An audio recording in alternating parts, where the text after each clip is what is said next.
Thank you, Karen. Thank you. Can you hear me? As we can hear you, Professor. Okay, good.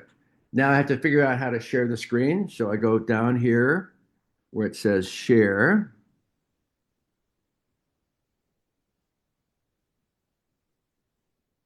Okay. And I'll pick those and pick those. Now, can you see those? Yes, we can. Excellent.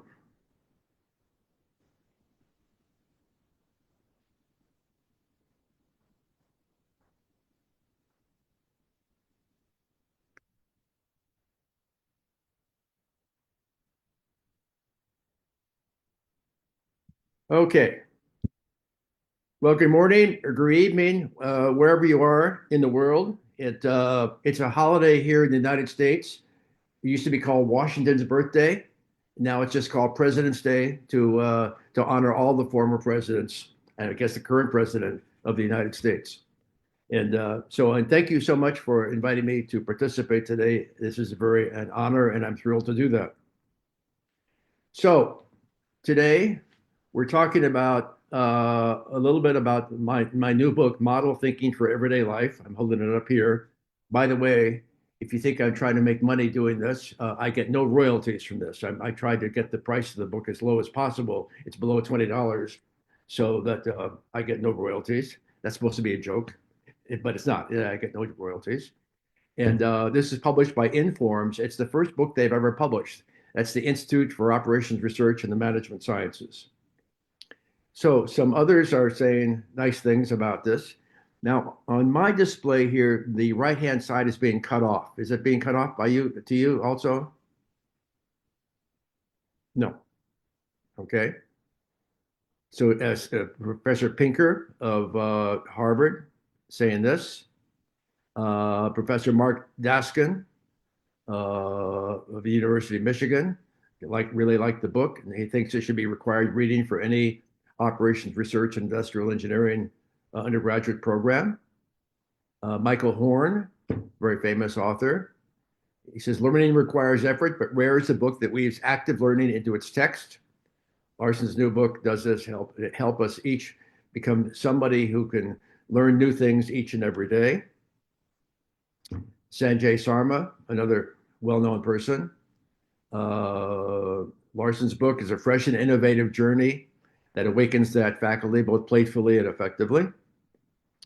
And okay, so it's gotten some good reviews. And basically today I'll just do a little tour of the kind of thinking that's in model thinking. Okay. And basically the adjective model here has two meanings. So it was chosen deliberately. One is exemplary thinking, thinking to be emulated. And the second meaning is conceptual models, sometimes mathematical models. So there's some in these systems we look at on an everyday basis with operations research. I love things which appear to be paradoxes. Like in some logistical systems, you can speed service by deliberately inserting delays. Or in choosing the optimal locations for wind turbines to get the most electricity out, choosing a site that has the highest average wind speed is not necessarily the optimal site. I'll let you reflect on that for a while. Two baseball players, Tom and Dick. Uh, Tom has a higher batting average in each of two successive seasons. But when the two seasons are combined into one macro season, Dick has the higher batting average. How is that possible? But it's possible, and it's happened. Or you have some chronically ill patients in Ward A and Ward B of a hospital. Okay, and if the people in Ward A are the less sick and the people in Ward B have a higher average sickness, turns out that you moving some ill patients from Ward A to Ward B can increase the life expectancies of both groups with zero medical intervention. Um, My nickname is Dr. Q, Queue for waiting line. If you do a Google search on Dr. Q, then my name pops up right away. But it turns out that in most service systems, the duration of the wait is not the most important part of customer satisfaction. The actual duration of the wait is not the most important thing.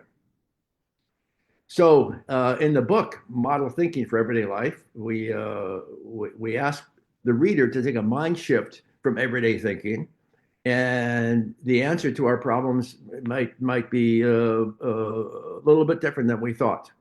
So we try to develop critical thinking skills in this book. The book is not an audiobook. It's not on the internet. It requires you buy a paper copy, paperback. And actually, when you read it, I suggest shut off your computer and get out some sharpened pencils and lots of pieces of white paper. So we in the book we start with a little not start, but we have early on an instructive allegory.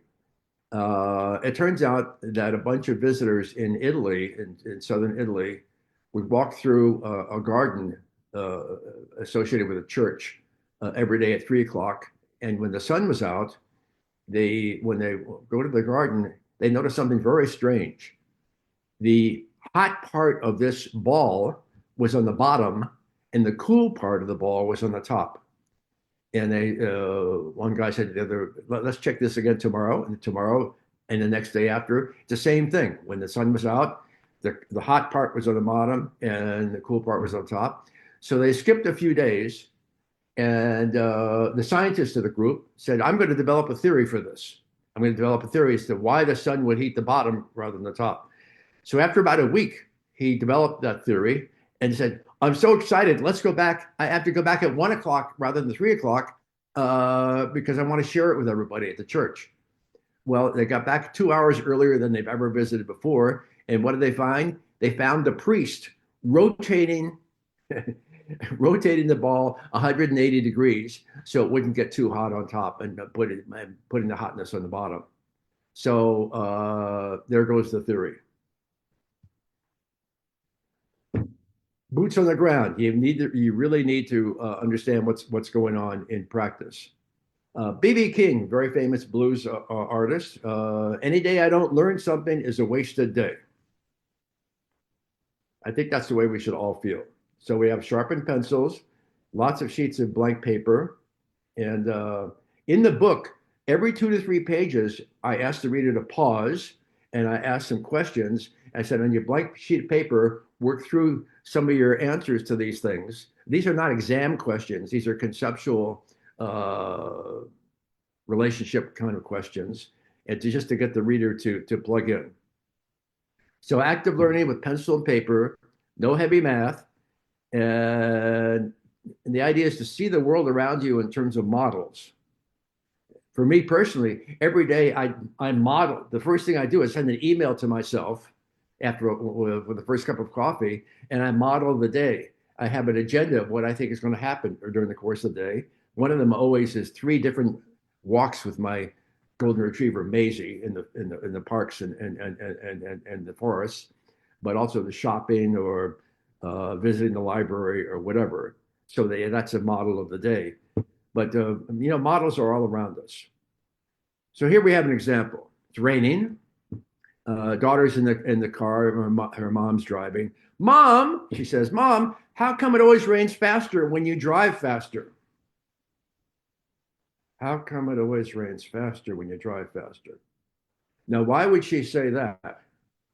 Well, she would say that because as the mom drives faster, more raindrops per second are seem to hit the windshield, and mom has to go from a slow windshield wiper speed to a fast windshield wiper speed as she's driving faster. So we think about this, get out the pencil and paper, do this and this and this, blah, blah, blah, blah, sharpen pencil, think a little bit, blah, blah, blah, blah, blah, think some more. And then in the book, mom has a conversation with her daughter as to whether they think through the question of raindrops on the windshield.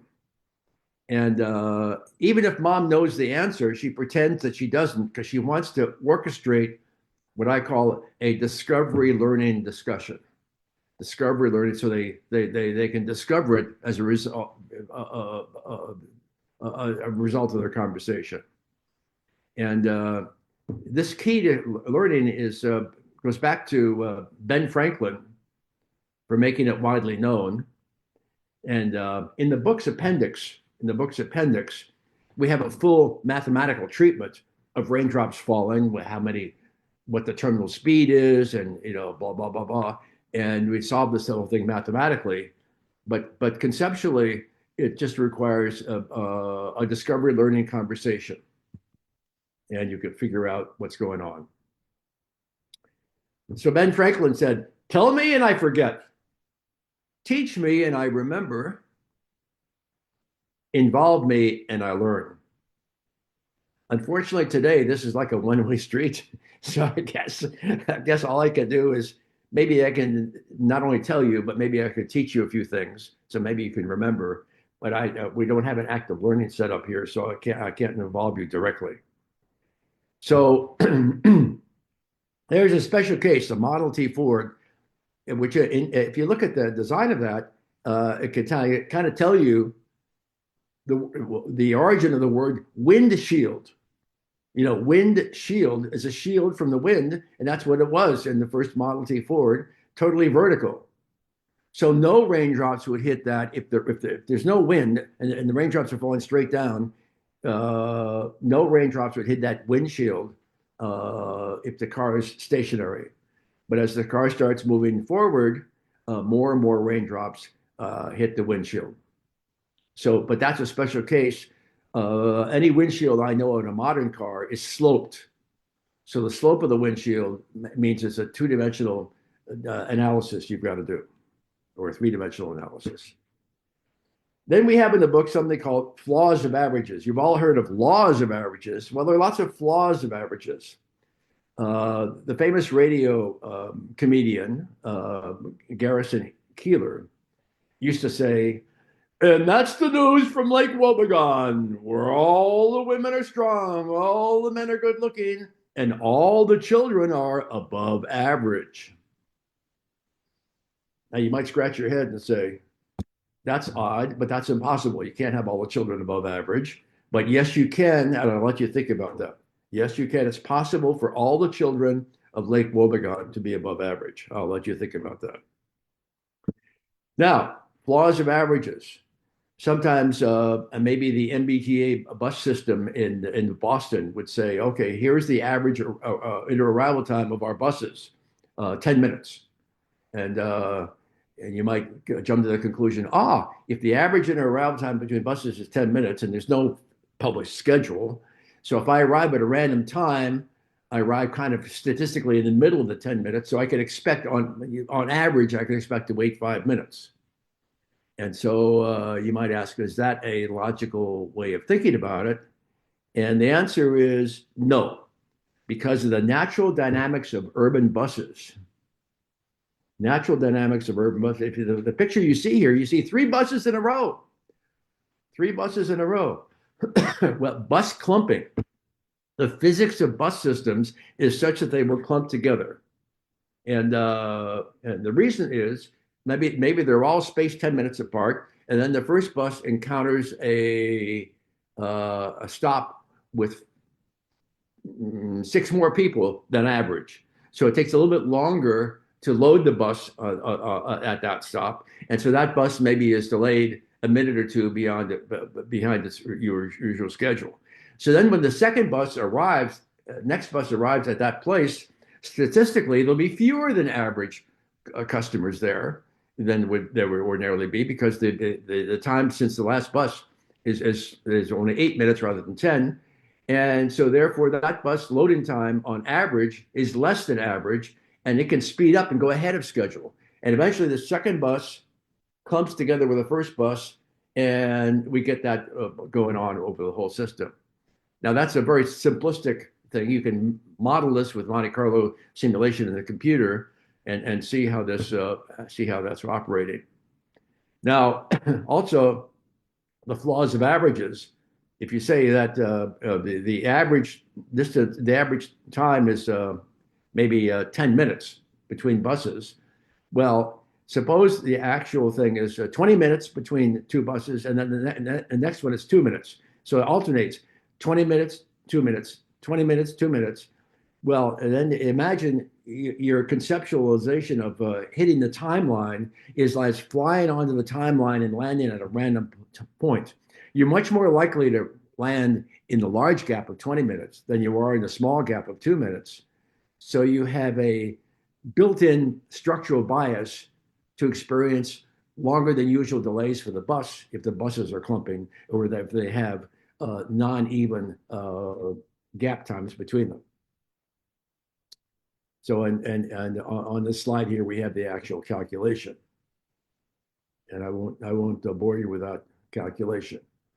Okay, other things that flaws of averages. Shocker, half of all marriages end in divorce. This is a statistical fact in the United States. Other countries could be different, up or down. Second headline for the next day. Only 1 in 8 current marriages will end in divorce. Both headlines are true. They sound like they're in contradiction.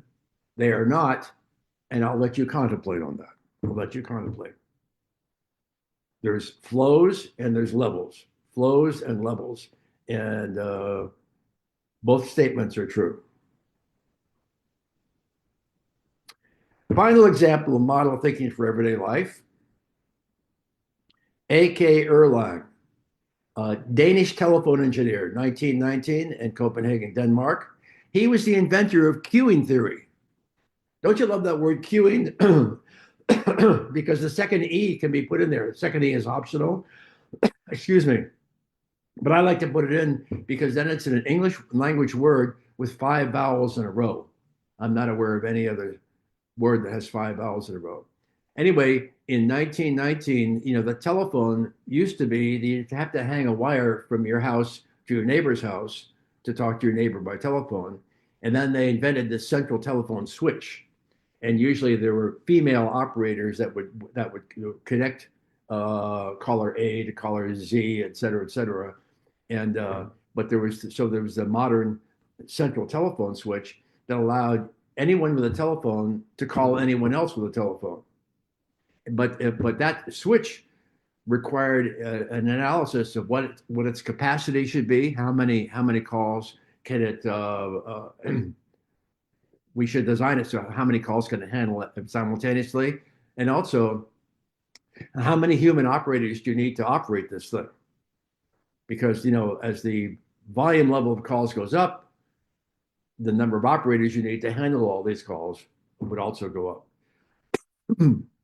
So Erlang invented queuing theory, and basically Erlang's equations, which were created 106 years ago, are still the key equations that are used today in analyzing queuing systems. Now, if you really need to study a queuing system deeply, and it has all these nuances and wrinkles, then Erlang's equations are an aggregate approximation, and you might want to use Monte Carlo simulation. So Lily Tomlin Ernestine was a 1950s a telephone operator, and that was on Saturday Night Live. So 911 operation. So in the U.S., if you have an emergency, police, fire, or ambulance, you call 911, and the operators. There's some operators right there, and basically with queuing theory and Erlang's equations, it shows you what the average waiting time will be. And the vertical axis here in terms of the mean service times. So let's say your conversation time on the phone once you get so you can talk to the operator will be 60 seconds, 1 minute. So your mean service time is 1 minute.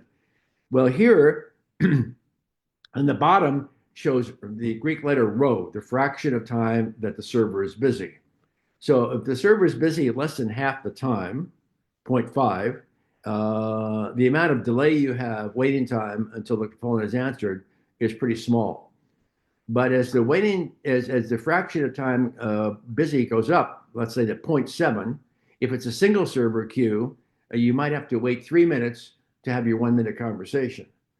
If it's a zero point 0.8, if the server's busy 80% of the time, you might have to wait 5 minutes to get answered. So you see that blue line on the top goes up very rapidly. The yellow line or the mustard color line in the bottom also goes up very rapidly, but more slowly, because there you have 10 servers, and so with 10 servers, you need to hit maybe 0.8 or even 0.9 busyness before you have an explosive growth. So I call there's like a line on the right hand side, which I call the wall of death. The wall of death happens when the required service exceeds the available capacity, and then the queues grow without bound. So you see these queuing delay formulas are showing explosive growth to infinity, and that's what happens if you hit the wall of death. The wall of death means if you have a 911 emergency and you have a life-threatening situation, you might be facing the ultimate sacrifice here.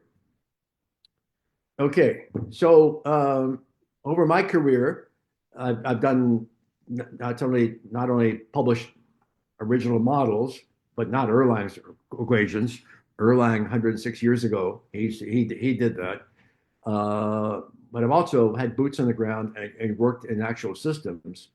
When I was a doctoral student at MIT, I spent a lot of time as a consultant, and I worked in New York City's 911 system. And New York City's 911 system, which came out in the late 1970s, it used to be in New York City, if you had an emergency call for police, there were two numbers in Manhattan, two numbers in Brooklyn, and one number each of the other three boroughs. And that was just for police. And there were other special numbers for fire and ambulance. So there were like 20 some odd numbers for emergencies in New York City. And that was way too many.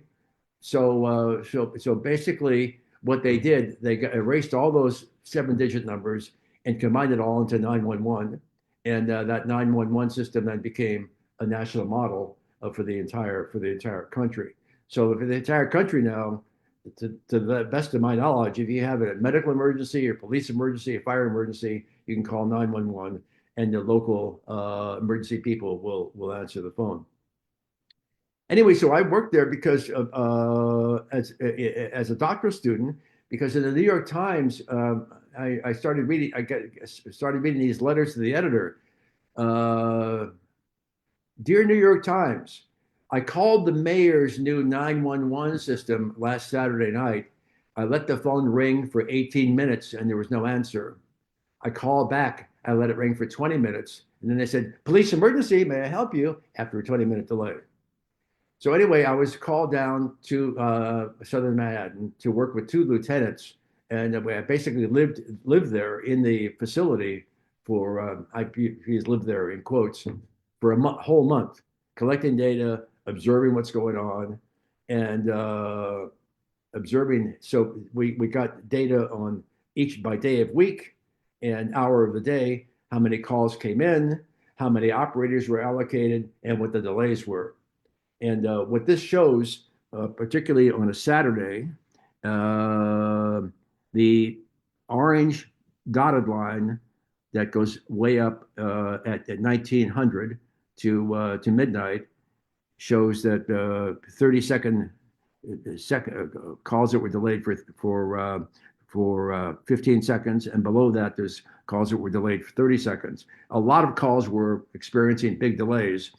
The blue semi-solid line on the bottom was the police department's attempt to juggle the allocation of police officers over the 24 hours.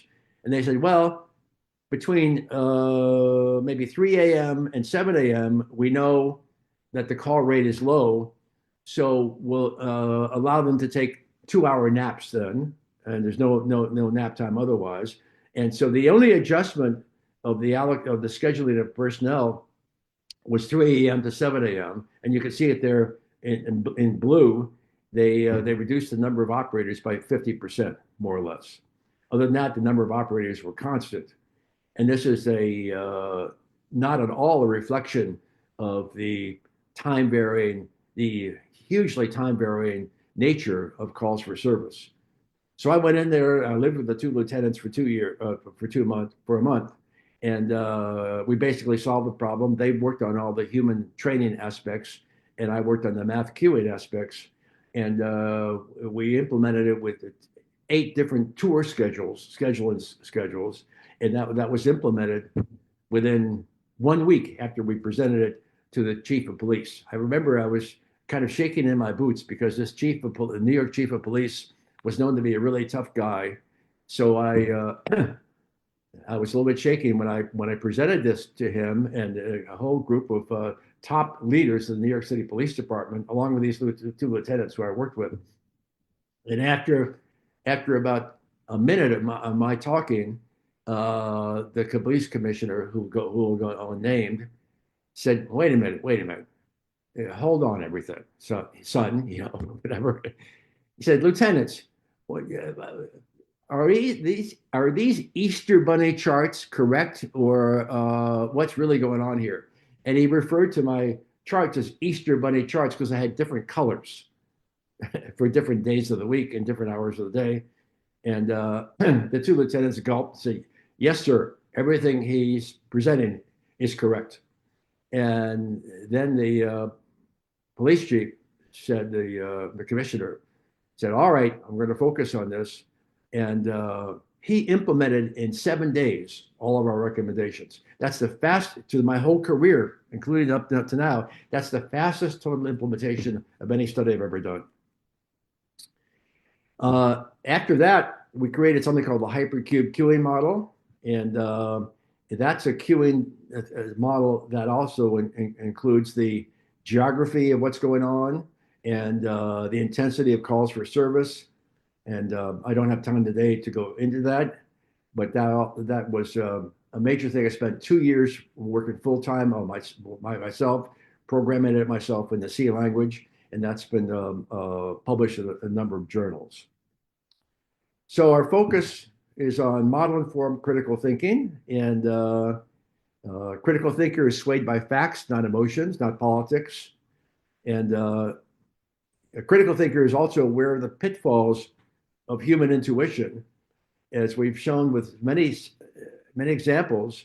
And my intuition, I think, is pretty good, but it's also quite wrong. When I first look at something, I say, "Wow, how can that possibly be?" So you have to use these mathematical models, and usually just pencil and paper models are good enough to clarify your intuition. So a life example of models is what I call deferred maintenance. Here's an advertisement from 1972, the famous Fram oil filter commercial. And this is replayed a number of times. Most recently, I got this picture in 2012. And the Fram oil filter guy says, "You pay me now or you pay me later?" And I think the Fram oil filter at the time was maybe $8. You pay me $8 now, or you pay me $500 later for a new engine or engine replacement. And this deferred maintenance is something that we all need to think about in terms of model-based thinking. So in the book, we have a whole section toward the end of the book on deferred maintenance. So what are we all guilty of in deferred maintenance? We're all guilty of deferred maintenance. MIT my home university, Massachusetts Institute of Technology, admits to a deferred maintenance on infrastructure in their grounds and buildings and systems of $1 billion.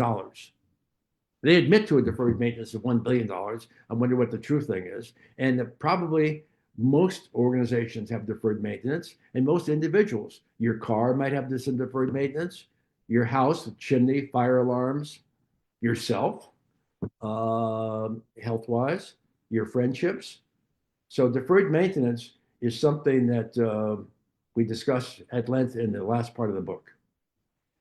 Now, my last slide here is something that was published in Science magazine. And basically this was published in 2018. And when I turned 71, I was still a full chaired professor at MIT. And I started reflecting on this. And I said, and I worked with a student. I said, when I joined MIT's faculty, first of all, I was stunned that I got invited to join the faculty, and then I got tenure. Uh, I was told that you must retire at age 65. That was the mandatory retirement age. And then they changed it to 75. And then a Supreme Court decision said, no, you can't have any mandatory retirement age because that's age discrimination. So I said, here I'm 71. Yeah, if I should be lucky enough to live to 100 under the current new rules, I could fill a tenured slot here at MIT until I die at age 100. I said that doesn't seem fair, and so we actually wrote an article. It was published in Science magazine to figure out how this Supreme Court decision was affecting the inflow of potentially new assistant professors. And us old timers beyond 65 who are still filling tenured slots were reducing by 18% or so the inflow of new assistant professor slots. And we didn't think that was very fair. So we wrote that up, and that was published in Science magazine. That's it.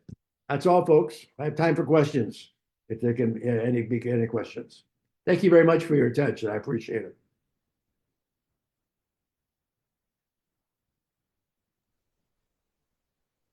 Are there any questions? Thank you very much for your great presentation, Professor Richard. Thank you very much. Thank you very much. I enjoyed it. Yeah. Take care now. Bye-bye. Bye-bye. Our next speaker is Professor Francisco Ayaluri. Professor Francisco